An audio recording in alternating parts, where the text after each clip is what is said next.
रात के सन्नाटे में जब आप आसमान की ओर देखते हो तो आपको क्या दिखाई देता है? अरबों सितारे, अनगिनत आकाशगंगाएं और उनके बीच फैला हुआ एक अनंत सन्नाटा।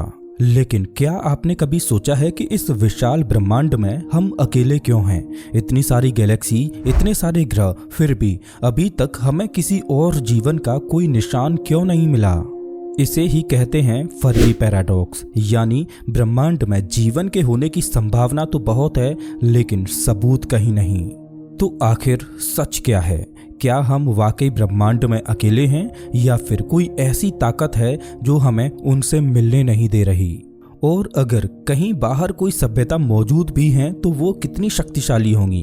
क्या उन्होंने ब्रह्मांड पर कब्जा कर लिया है या फिर वो हमें कहीं से छुपकर देख रही हैं? नमस्कार दोस्तों, मैं हूं श्याम तोमर। स्वागत करता हूं आपका इस वीडियो में। साल 1950 की बात है। अमेरिका की एक रिसर्च लैब में लंच टाइम पर कुछ वैज्ञानिक बैठकर कैजुअली बातें कर रहे थे। बातें घूम फिर कर पहुंच गईं यूएफओज और एलियंस पर। इसी बीच अचानक एक सवाल उठता है। वो सवाल पूछने वाले एक मशहूर भौतिक वैज्ञानिक एनरिको फर्मी थे। उन्होंने मुस्कुराते हुए कहा कि अगर ये एलियंस सच में मौजूद हैं तो आखिर वो सब कहाँ हैं? ये छोटा सा सवाल इतना गहरा था कि आज तक पूरी वैज्ञानिक कम्युनिटी उसका जवाब नहीं दे पाई और तभी से इसे कहा जाता है फर्मी पैराडॉक्स। जरा सोचिए कि हमारी मिल्की वे गैलेक्सी अकेली ही 200 अरब से ज़्यादा तारों को समेटे हुए है और अगर हर तारे के इर्द गिर्द कम से कम एक एक ग्रह हो तो सिर्फ हमारी मिल्की वे गैलेक्सी में ही अरबों की तादाद में ग्रह मौजूद हैं। अब साइंस कहती है कि इनमें से लाखों ग्रह ऐसे हो सकते हैं जहां लाइफ के लिए सही कंडीशंस हों, जैसे हवा, पानी, एनर्जी, सब कुछ। फिर सवाल उठता है कि अगर लाइफ इतनी कॉमन है तो आखिर हम अकेले क्यों हैं? सोचिए, एक गांव में सैकड़ों घर हों और उनमें से सिर्फ एक ही घर में दिया जले और बाकी हर जगह अंधेरा ही अंधेरा रहे, तो क्या ये अजीब नहीं लगेगा? बिल्कुल ऐसा ही है हमारा ब्रह्मांड, जहां अरबों खरबों सितारे हैं लेकिन हमें अभी तक किसी दूसरे घर से कोई रोशनी दिखाई नहीं दी। वैज्ञानिकों ने कहा कि शायद ब्रह्मांड में पृथ्वी के अलावा कहीं और लाइफ एग्जिस्ट ही नहीं करती, लेकिन ये आर्ग्यूमेंट कमजोर है क्योंकि सिर्फ पृथ्वी पर ही लाइफ इतने जटिल और अद्भुत तरीके से डेवलप हुई है, तो ब्रह्मांड के इतने विशाल फैलाव में इसका दोबारा होना तो लगभग निश्चित है। तो फिर असली राज क्या है? क्या वो सिविलाइजेशंस पहले आकर ख़त्म हो गईं या फिर वो हमसे इतने आगे बढ़ चुकी हैं कि हम उन्हें पहचान ही नहीं पा रहे हैं? और यहीं से शुरू होती है इस कहानी की असली गहराई, क्योंकि इस रहस्य को सुलझाने के लिए हमें झांकना होगा एक खतरनाक कॉन्सेप्ट की ओर, जिसे कहते हैं द ग्रेट फिल्टर। दोस्तों, मान लीजिए कि आप एक लंबी और कठिन यात्रा पर निकले हो और रास्ते में आपको कई दरवाजों से होकर गुजरना है और हर एक दरवाजे के पीछे एक नया खतरा छुपा है। अगर आप वो दरवाजा पार कर गए तो आपकी यात्रा जारी रहेगी, लेकिन अगर नहीं तो आपका वहीं पर खेल खत्म हो जाएगा। यही है द ग्रेट फिल्टर का कॉन्सेप्ट, एक ऐसा काल्पनिक दरवाजा जो हर सभ्यता के सामने आता है और ज्यादातर सभ्यताएं उसे पार ही नहीं कर पाती। तो सवाल ये आता है कि ये ग्रेट फिल्टर आखिर है क्या? कुछ वैज्ञानिक कहते हैं कि हो सकता है कि जीवन की शुरुआत ही बहुत रेयर हो, यानी इनऑर्गेनिक मैटर से पहली बार ऑर्गेनिक मॉलिक्यूल्स का बनना, डीएनए, सेल्स और फिर कॉम्प्लेक्स ऑर्गेनिज्म तक पहुंचना। ये सब इतना इम्प्रॉबेबल है कि शायद पूरा ब्रह्मांड मोस्टली डेड वर्ल्ड से भरा हुआ है। लेकिन अगर ऐसा है तो हम लकी हैं क्योंकि हम इस फिल्टर को पार कर चुके हैं। लेकिन असली डर तब शुरू होता है जब वैज्ञानिक कहते हैं कि शायद असली ग्रेट फिल्टर अभी हमारे आगे है।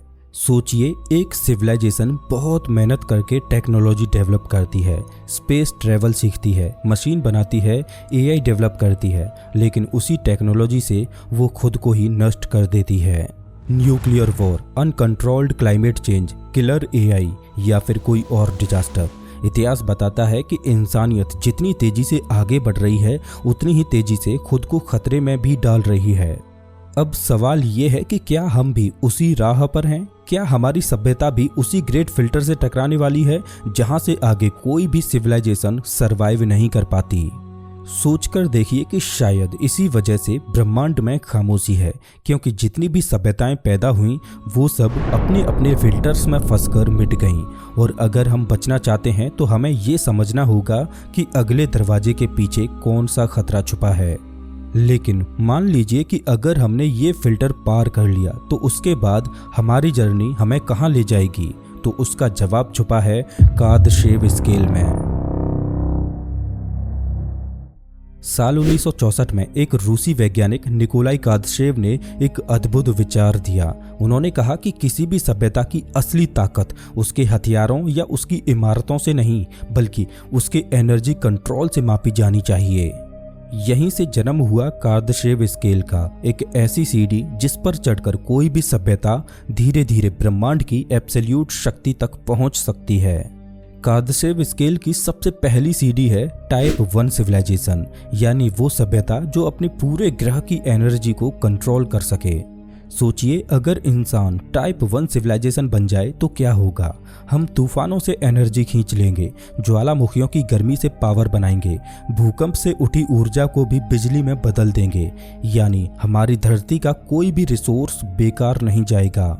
लेकिन सच ये है कि अभी हम वहां तक पहुंचे ही नहीं हैं। आज की तारीख में इंसानियत कादशेव स्केल पर 0.7 सिविलाइजेशन है, यानी अभी भी हम टाइप 1 बनने से काफ़ी दूर हैं। अब कल्पना कीजिए कि अगर हमने सिर्फ धरती ही नहीं बल्कि अपने सूरज की एनर्जी को भी कंट्रोल करना शुरू कर दिया तो हम बन जाएंगे टाइप 2 सिविलाइजेशन। इसके लिए वैज्ञानिकों ने एक शानदार कॉन्सेप्ट दिया, डायसन स्फीयर। सोचिए, अरबों सोलर पैनल से बना एक विशालकाय ढांचा जो पूरे सूरज को घेर ले और उसकी सारी एनर्जी कैद कर ले। लेकिन शायद इसमें भी खतरा है, क्योंकि जैसे ही कोई सभ्यता इतना बड़ा निर्माण शुरू करती है तो वो तुरंत दूसरी सभ्यताओं की नज़र में आ जाती है और शायद यहीं से शुरू होता है इंटरगैलेक्टिक वॉर का खतरा। अब आते हैं अगली सीढ़ी पर, टाइप 3 सिविलाइजेशन। इस स्तर की सभ्यता सिर्फ एक तारे या एक सोलर सिस्टम पर निर्भर नहीं रहती, बल्कि वो पूरी गैलेक्सी की एनर्जी पर कब्जा कर लेती है। ये सभ्यता न सिर्फ अमरता के करीब पहुंच जाएगी, बल्कि हजारों लाखों सालों तक स्पेस कॉलोनाइजेशन करती रहेगी। कादशेव ने तो केवल टाइप 3 तक की बात की थी, लेकिन आज के वैज्ञानिकों ने तो इससे आगे की कल्पना की है, टाइप 4, 5, 6 और 7 सिविलाइजेशंस की। टाइप 4 वो सभ्यता होगी जो पूरे ब्रह्मांड की एनर्जी को कंट्रोल कर सके। टाइप 5 वो सिविलाइजेशन होगी जो मल्टीवर्स में आ जा सके। टाइप 6 वो सिविलाइजेशन होगी जो स्पेस टाइम को मैनिपुलेट कर सके। और टाइप 7 ये वो स्तर है जहां कोई भी सभ्यता प्रैक्टिकली भगवान जैसी हो जाएगी। दोस्तों, ये सब सुनकर एक सवाल उठता है कि अगर ये सिविलाइजेशन सच में मौजूद हैं तो वो कहाँ हैं? क्या वो हमसे इतना आगे बढ़ चुकी हैं कि हमें पहचानना ही नहीं चाहती, या फिर वो हमारे आसपास ही हैं लेकिन हम उनकी मौजूदगी से बिल्कुल अनजान हैं? तो इस रहस्य का जवाब मिलता है ग्रेबी एलियंस हाइपोथेसिस में। सोचिए, आप एक जंगल में खड़े हैं, चारों तरफ सन्नाटा है, लेकिन अचानक आपको एहसास होता है कि ये खामोशी असली नहीं है। कोई है जो हिल डुल रहा है, लेकिन आपको दिख नहीं रहा। ब्रह्मांड भी शायद कुछ ऐसा ही है, खामोश लेकिन भीतर से जिंदा। वैज्ञानिकों ने एक कॉन्सेप्ट दिया, ग्रेबी एलियंस हाइपोथेसिस। इसके अनुसार जब कोई सभ्यता एक खास स्तर तक पहुंच जाती है तो वो अपने ग्रह तक सीमित नहीं रहती, वो ब्रह्मांड में फैलना शुरू कर देती है, प्लैनेट से प्लैनेट, स्टार से स्टार और धीरे धीरे पूरी गैलेक्सी तक। जैसे स्याही का एक धब्बा पानी में फैलता है, वैसे ही ये सभ्यताएं ब्रह्मांड में फैलती जाती हैं। दोस्तों, सोचिए, आप रात के अंधेरे में जंगल में अकेले खड़े हैं, चारों तरफ गहरी खामोशी है। आपको पता है कि इस जंगल में और भी शिकारी हैं, लेकिन आपको ये नहीं पता कि वो कहाँ हैं, कौन हैं और कब हमला करेंगे। तो ऐसे में आप क्या करेंगे? क्या आप अपनी श्वास रोककर चुप रहेंगे और पत्ते तक को नहीं हिलने देंगे? क्योंकि अगर आपने आवाज की तो अगला शिकार आप हो सकते हैं। यही कॉन्सेप्ट है डार्क फॉरेस्ट थ्योरी का। इसके अनुसार ब्रह्मांड भी एक अंधेरा जंगल है जहां हर सभ्यता एक शिकारी की तरह छुपी बैठी है। हर किसी के मन में एक ही डर है, अगर मैंने अपनी मौजूदगी जाहिर कर दी तो कोई और मुझ पर हमला कर देगा। इसीलिए सभी सभ्यताएं अपने आप को छुपाती हैं, साइलेंट रहती हैं, कहीं से कोई सिग्नल नहीं भेजती। अब सोचिए, अगर ये थ्योरी सच है तो शायद इसी वजह से हमें आज तक किसी एलियन सिविलाइजेशन का कोई सबूत नहीं मिला, क्योंकि वो सब जानबूझकर छुपे हुए हैं। और अगर हम इंसान अचानक लाउड होकर रेडियो सिग्नल्स और सैटेलाइट के जरिए अपने अस्तित्व का ऐलान कर दें तो क्या होगा?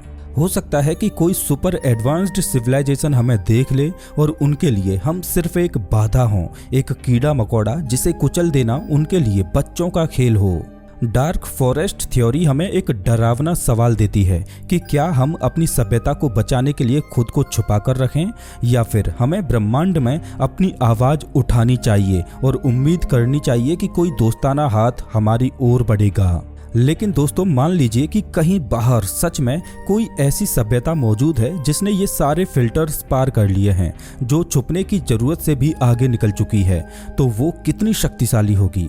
क्या वो सच में भगवान जैसी ताकत रखती होगी? अब वक्त है कादशेव स्केल की सबसे ऊंची सीढ़ियों पर नजर डालने की, जहां बात होती है टाइप 7 सिविलाइजेशंस की। दोस्तों, कादशेव स्केल पर हम अभी टाइप 1 तक भी नहीं पहुंचे, लेकिन कल्पना कीजिए कि अगर कोई सभ्यता लगातार आगे बढ़ती रहे, टाइप 2, टाइप 3, टाइप 4 और अंत में टाइप 7 तक पहुंच जाए तो क्या होगा?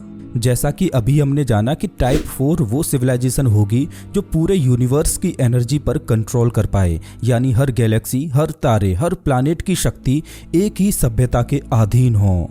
टाइप 5 वो सिविलाइजेशन होगी जो सिर्फ यूनिवर्स ही नहीं बल्कि मल्टीवर्स की शक्ति को कंट्रोल कर सके। सोचिए, वो सभ्यता सिर्फ हमारे ब्रह्मांड तक सीमित नहीं रहेगी, वो पैरेलल यूनिवर्स में भी प्रवेश कर सकेगी। टाइप 6 वो लेवल है जहां सभ्यता खुद स्पेस टाइम को मैनिपुलेट कर सके, मतलब समय को पीछे या आगे मोड़ दे, ब्रह्मांड के नियमों को अपनी मर्जी से बदल दे। और अब आता है वो स्तर जहां कल्पना भी कांप जाती है, टाइप 7 सिविलाइजेशन। एक ऐसी सभ्यता जो सिर्फ ब्रह्मांड की ही मालिक नहीं होगी बल्कि वो अस्तित्व की भी मालिक होगी।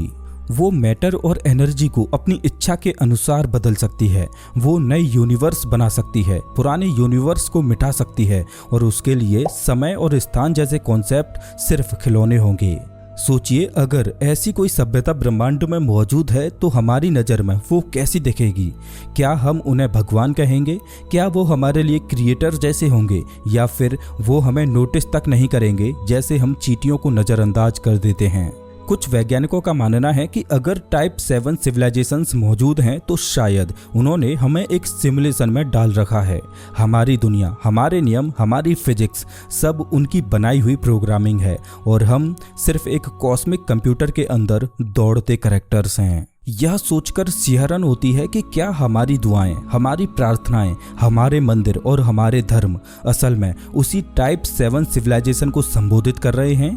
क्या भगवान जिसे हम सदियों से खोज रहे हैं वही सुपर सिविलाइजेशन है जिसने हमें बनाया? लेकिन अब सवाल ये है कि हम इंसान जो अभी टाइप 1 तक भी नहीं पहुंचे, क्या कभी हम उस मंजिल तक जा पाएंगे? क्या हमारी सभ्यता इतनी देर तक सरवाइव कर पाएगी कि हम कॉस्मिक पावर बन सकें? तो इसका जवाब छुपा है हमारे अपने भविष्य में। दोस्तों, सच्चाई ये है कि कादशेव स्केल पर हम अभी 0.7 सिविलाइजेशन हैं, मतलब अभी तक हमने अपनी धरती की पूरी एनर्जी तक पर कंट्रोल नहीं किया है। हमारे पास न्यूक्लियर पावर है, सोलर पैनल्स हैं, विंड टर्बाइंस हैं, लेकिन ये सब मिलाकर भी हम टाइप 1 के आधे रास्ते तक भी नहीं पहुंचे। हमारी असली लड़ाई स्पेस से पहले धरती पर है। Climate change, pollution, resource depletion और शायद सबसे बड़ा खतरा हम खुद। अगर हम अपने ही ग्रह को बचा नहीं पाए तो ब्रह्मांड को जीतने का सपना सिर्फ सपना ही रह जाएगा।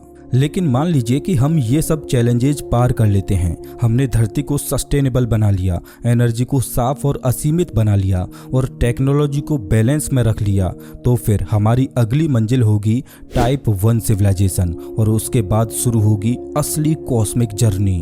डायसन स्फीयर जैसी मेगा स्ट्रक्चर्स, मार्स और अन्य ग्रहों पर कॉलोनीज, एआई और जेनेटिक इंजीनियरिंग से हजारों साल लंबी जिंदगियां, और धीरे धीरे हम कार्दाशेव स्केल की सीढ़ियों पर चढ़ते जाएंगे। भले ही साइंस हमें ये रास्ता दिखाती है, लेकिन असली सवाल है कि क्या हम इंसानियत के रूप में तैयार हैं? क्योंकि अगर हमारे बीच नफरत, युद्ध और लालच जारी रहा तो हम ग्रेट फिल्टर से बाहर निकलने से पहले ही मिट जाएंगे। लेकिन अगर हमने एकजुट होकर विज्ञान और कॉम्पैशन दोनों को साथ लिया तो शायद हम भी एक दिन सितारों के पार पहुंच सकें। तो अगली बार जब आप रात को आसमान की ओर देखो तो याद रखिएगा कि वो खामोश सितारे सिर्फ रोशनी नहीं हैं, बल्कि वो सवाल हैं कि क्या हम ब्रह्मांड में अकेले हैं, और शायद कहीं दूर कोई टाइप 7 सिविलाइजेशन मुस्कुराते हुए हमें देख रही है और इंतजार कर रही है कि हम कब कॉस्मिक खेल के अगले स्तर पर पहुंचेंगे।